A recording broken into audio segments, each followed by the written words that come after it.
ಪ್ರಭು ಯೇಸುವಿನಲ್ಲಿ ಅನುಗ್ರಹಿತರಾದ ಪ್ರಿಯರೇ, ಬಹಳ ಪ್ರಾರ್ಥನೆಯಿಂದ ನಿಮ್ಮೆಲ್ಲರನ್ನು ದೇವರ ಕರಗಳಲ್ಲಿ ಸಮರ್ಪಿಸಿ ವಿಶ್ವಾಸದಿಂದ ಪ್ರಾರ್ಥಿಸುತ್ತೇನೆ.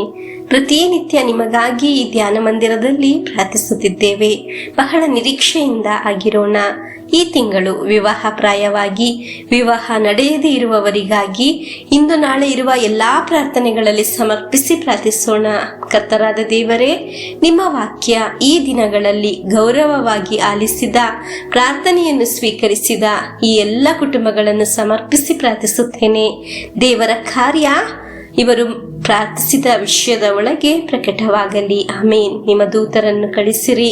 ನಿಮ್ಮ ವಾಕ್ಯ ಆಲಿಸುವವರಲ್ಲಿ ನಿಮ್ಮ ಅನುಗ್ರಹ ಅನುಭವಿಸಲು ಸಾಧ್ಯ. ಆಮೇನ್. ಪ್ರಾರ್ಥನೆಯಿಂದ ನಿರೀಕ್ಷೆಯಿಂದ ದೇವರ ವಾಕ್ಯವನ್ನು ನಮಗೆ ಆಲಿಸೋಣ. ದೇವರ ವಾಕ್ಯ ಯಾರಾಗಿದೆ ವಿಶ್ವಾಸದಲ್ಲಿ ಸ್ವೀಕರಿಸುವುದು, ಆ ವ್ಯಕ್ತಿ ಜೀವನದಲ್ಲಿ ಕುಗ್ಗಿಯೂ ಸೋತು ಹೋಗುವುದಿಲ್ಲ. ಹಲ್ಲೆಲೂಯಾ. ಕೀರ್ತನೆಗಳು 18ನೇ ಅಧ್ಯಾಯ 28 ಮತ್ತು 29ನೇ ವಾಕ್ಯವನ್ನು ಆಲಿಸೋಣ. ಒತ್ತಿಸುವೆ ಪ್ರಭು, ನೀನೆನ್ನ ಬಾಳಿನ ದೀಪವನ್ನು, ಕತ್ತಲನ್ನು ನೀಗಿಸಿ ಜ್ಯೋತಿ ಬೆಳಗುವನ ದೇವನು. ನಿನ್ನ ಶಕ್ತಿಯಿಂದ ನಾ ದಂಡಿನ ಮೇಲೆ ಬೀಳಬಲ್ಲೆ.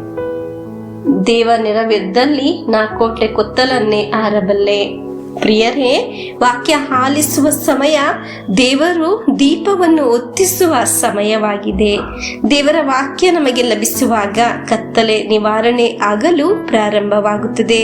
ನಮ್ಮ ಜೀವನದಲ್ಲಿ ಅನೇಕ ರೀತಿಯ ಅಂಧಕಾರವನ್ನು ಅನುಭವಿಸುವವರಿದ್ದಾರೆ. ಎಲ್ಲದರ ವಿಷಯದ ಮೇಲೆ ಅಡೆತಡೆಗಳು, ಏನು ಮಾಡಿದರೂ ಮುಂದೆ ಸಾಗಲು ಸಾಧ್ಯವಾಗುವುದಿಲ್ಲ ಎಂಬ ಒಂದು ಅವಸ್ಥೆ, ಒಂದು ಸಂತೋಷವೂ ಒಂದು ಸಮಾಧಾನವೂ ಇಲ್ಲ.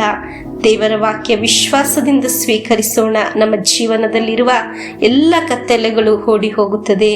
ದೇವರ ವಾಕ್ಯ ಸ್ವೀಕರಿಸುವವರೇ ನಿಮ್ಮ ಅಂಧಕಾರ ಹೋಗುತ್ತದೆ ಎಂದು ಮಾತ್ರವಲ್ಲ, ದೇವರ ಸಹಾಯ ನಿಮಗೆ ಲಭಿಸುತ್ತದೆ. ಹಲ್ಲೆಲೂಯಾ. ಆಮೇನ್. ದೇವರ ಸಹಾಯದಲ್ಲಿ ಮುಂದೆ ಹೋಗಲು ನಮಗೆ ಸಾಧ್ಯವಾಗುತ್ತದೆ. ಒಂದು ಸಮಯ ಅನೇಕ ದಿನಗಳಿಂದ ಪ್ರಾರ್ಥಿಸಿದ ಪ್ರಾರ್ಥನೆಗೆ ಉತ್ತರ ಲಭಿಸಿದ ವಿಷಯಗಳು ಇರಬಹುದು.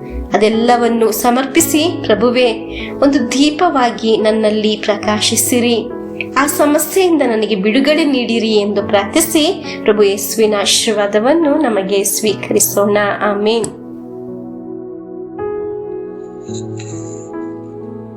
ನಮ್ಮ ಪ್ರಭು ಯೇಸು ಕ್ರಿಸ್ತರ ವರಪ್ರಸಾದವು, ದೇವರ ಪ್ರೀತಿಯು, ಪವಿತ್ರಾತ್ಮರ ಅನ್ಯೋನ್ಯತೆಯು ನಿಮ್ಮೊಡನೆ ಇರಲಿ.